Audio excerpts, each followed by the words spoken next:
आप सभी का स्वागत है हमारी आज की वीडियो। एक्सरसाइज है 11.2 एक्सरसाइज है और क्वेश्चन नंबर है 7। ये क्वेश्चंस बहुत इंपॉर्टेंट है, इसके लिए इसीलिए मैंने सेपरेट वीडियो बनाया हुआ है। आप ध्यान से देखिए और ध्यान से समझिए। मैं आपको समझा रहा हूं, अगर आप नहीं समझे तो बहुत मुश्किल हो जाएगा। मैं आपको बहुत ही आराम से समझाऊंगा। आप समझिए क्वेश्चन में क्या लिखा है, पहले इसको पढ़ते हैं और फिर सॉल्व करते हैं। देखिए ध्यान से पढ़िए। The diameter of the moon diameter of the moon is approximately 1/4। ये अंडरलाइन कर रहा हूं, यही इंपॉर्टेंट है। 1/4 of the diameter of the earth। ये देखो diameter of the earth, ठीक है। diameter of the moon is approximately 1/4 of diameter of the earth। Find the ratio, ये ratio of their surface area।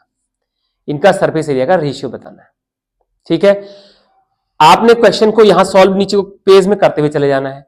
क्योंकि मैं आपको सिखा रहा हूं इसलिए मैं इस क्वेश्चन को आमने सामने दो पार्ट में करता हूं। देखिए आमने सामने करूंगा, इसका सॉल्यूशन जो है मैं इधर और इधर दो तरफ करूंगा आपको समझाने के लिए, ठीक है। और उसको आपने पहले ये लिखना है और फिर आपने ये लिखना है। कॉपी के नीचे को लिखते चले जाएंगे, कंफ्यूजन नहीं करना, फिर बताऊंगा। तो अब स्टार्ट करते हैं। सबसे पहले क्या है, the diameter of the moon, moon का डायमीटर क्या है, is approximately 1/4 of diameter of the earth. देखिए समझना क्या है, the diameter of the moon is 1/4 of the diameter of the earth. आपको डायमीटर तो किसी का नहीं पता, न मून का न अर्थ का, लेकिन किसका डायमीटर बेस्ड है किस पर, मून का डायमीटर बेस्ड है अर्थ पर, और बाकी बात खत्म, ठीक है। चांद तारों की बातें हैं तो इसलिए क्वेश्चन बहुत इंपॉर्टेंट है। अब मून पर चले गए, मून की बात करने लगे हम लोग, ठीक है ना। तो आपने यहां पर लेट अगर करना है तो द लेट करेंगे किसको, डायमीटर ऑफ द अर्थ को। क्यों, क्योंकि मून का डायमीटर अर्थ के डायमीटर पर डिपेंड है। तो लेट, देखिए क्वेश्चन स्टार्ट करता हूं मैं, लेट यहां से स्टार्ट करता हूं, लेट द, ठीक है, diameter of earth equal to D. देखिए मैंने माना कि अर्थ का डायमीटर डी है, ठीक है। तो therefore radius R equal to क्या हुआ, d/2 इक्वल टू d/2 हो गया। इतना हमने मान लिया, d/2 रेडियस हो गया, अर्थ का होगा। तो देयरफॉर हमने क्या, उसका सरफेस एरिया का रेशियो बताना है। सरफेस एरिया का रेशियो बताना है कि क्या रेशियो रहेगा सरफेस एरिया का। तो हमने रेडियस d/2 निकाल दिया। तो देयरफॉर सरफेस एरिया क्या है, surface area of earth equal to surface area of earth. किसी भी स्फेयर का सरफेस एरिया क्या होता है, 4πr²।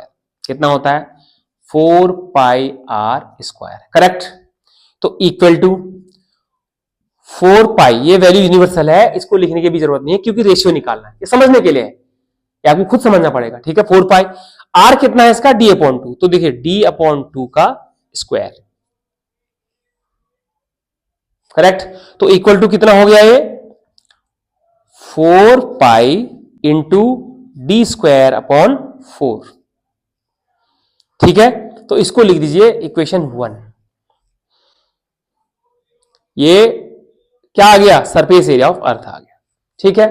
अब क्वेश्चन की दूसरी साइड चलते हैं, सेम चलते हैं मून के पास।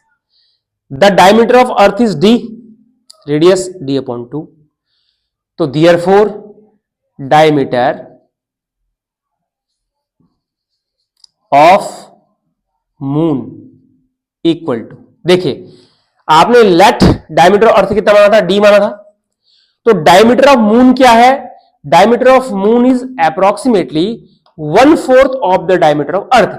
यानी कि जो अर्थ का डायमीटर आपने लिया था डी, उसका 1/4 है, 1/4, ठीक है, करेक्ट हो गया। तो इक्वल टू कितना हो गया, d/4। ये मून का क्या हो गया, डायमीटर हो गया, डायमीटर। तो देयरफॉर रेडियस इक्वल टू, तो रेडियस क्या होता है, डायमीटर का आधा, हाफ होता है डायमीटर का। तो इक्वल टू क्या होगा, d/4 into 2 equal to d/8। ये मून का रेडियस आ गया, ये क्या आ गया, मून का रेडियस आ गया, करेक्ट। अब देखिए therefore surface area of moon equal to 4πr²। देखिए स्फीयर का सरफेस एरिया चाहे मून हो चाहे अर्थ हो, सरफेस एरिया एक ही होगा क्योंकि वो स्फेरिकल है। तो equal to 4 pi into D upon 8 का स्क्वायर इक्वल टू 4 पाया डी स्क्वायर अपॉन 64। ये पूरे का मानो यार, पूरे का 64 हो गया।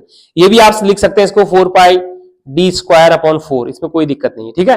ये 4 पाई डी अपॉन 64, पर ये जरूरी क्या है, question number 2, equation 1 and equation 2, ठीक है, करेक्ट हो गया। अब पहले आपने इसको करना है कॉपी में, पहले आप पेज में स्टार्ट करेंगे यहां से, उसके बाद आप नीचे को यहां से स्टार्ट करेंगे, ठीक है। जब ये दोनों हो गए उसके बाद आप इससे कोई मतलब, लाइन से कोई मतलब नहीं है हमारा, लाइन से कोई, इसको रेज कर दी मैंने, ठीक है। अब देयरफॉर रेशियो ऑफ देयर किस किस का, मून एंड अर्थ का, ratio of their surface area equal to, ठीक है, रेशियो ऑफ देयर एरिया। तो क्यों हम क्या लिख रहे हैं, सरफेस एरिया ऑफ मून, ठीक है, अपॉन सरफेस एरिया ऑफ अर्थ। अब हमसे आप ये प्रश्न क्या पूछा जाएगा भाई, आपने मून अपॉन अर्थ क्यों लिखा, अर्थ अपॉन मून क्यों नहीं लिखा। क्वेश्चन है अपनी जगह, वो इसलिए लिखा, क्वेश्चन में पढ़िए, the diameter of the moon is 1/4 of diameter of the earth, find the ratio of their surface area. यानी कि पहले मून की बात हुई है फिर अर्थ की बात हुई है, भले ही मून का डायमीटर अर्थ पर डिपेंड है, पर पहले अर्थ की बात, मून की बात हुई है फिर अर्थ की बात हुई है, इसलिए मून का सरफेस एरिया अपॉन अर्थ का सरफेस एरिया का रेशियो निकालना है, समझ लीजिए। तो इक्वल टू, देखिए इसको यहां कर देता हूं ताकि हमें सॉल्यूशन मैं वहां तक कर पाऊं, आपको जगह पूरी मिल जाए, ठीक है। तो सरफेस एरिया ऑफ मून कहां से प्लेस किया हमने, ये प्लेस किया है, कितना है 4 पाई डी स्क्वायर अपॉन कितना है 64 बट्टे अपॉन सरफेस एरिया ऑफ अर्थ। तो सरफेस एरिया ऑफ अर्थ कितना है 4 पाई डी स्क्वायर अपॉन डी। देखिए इसका बट्टे लिखना ना, पूरा बट्टा यूं बट्टा करना है, 4 पाई डी स्क्वायर अपॉन 4, ठीक है। तो इसको करिए, देखिए इक्वल टू, देखिए कभी भी जब fraction 4 P upon Q 4 part में होता है, यानी कि P upon Q upon P upon Q, तो जो फर्स्ट और फोर्थ है वो मल्टीप्लाई होते हैं आपस में, और बीच में सेकंड और फर्स्ट मल्टीप्लाई होते हैं, क्या आपको पता है, छोटी सी ऊपर नीचे जाते हैं, ये ऊपर जाता है और ये यहां ऊपर जाता है मल्टीप्लाई में। तो इक्वल टू क्या हो भाई, देखिए आप 4 पाई डी स्क्वायर मल्टीप्लाई बाय 4, ये 4 ऊपर चला गया, देखिए 4 ऊपर आ गया, अपॉन 64 इंटू 4 पाई डी स्क्वायर, ये इसका है। और डी सेम क्यों है, क्योंकि डी हमने एक ही माना है इसके बेस पर, उसका बेस, ठीक है।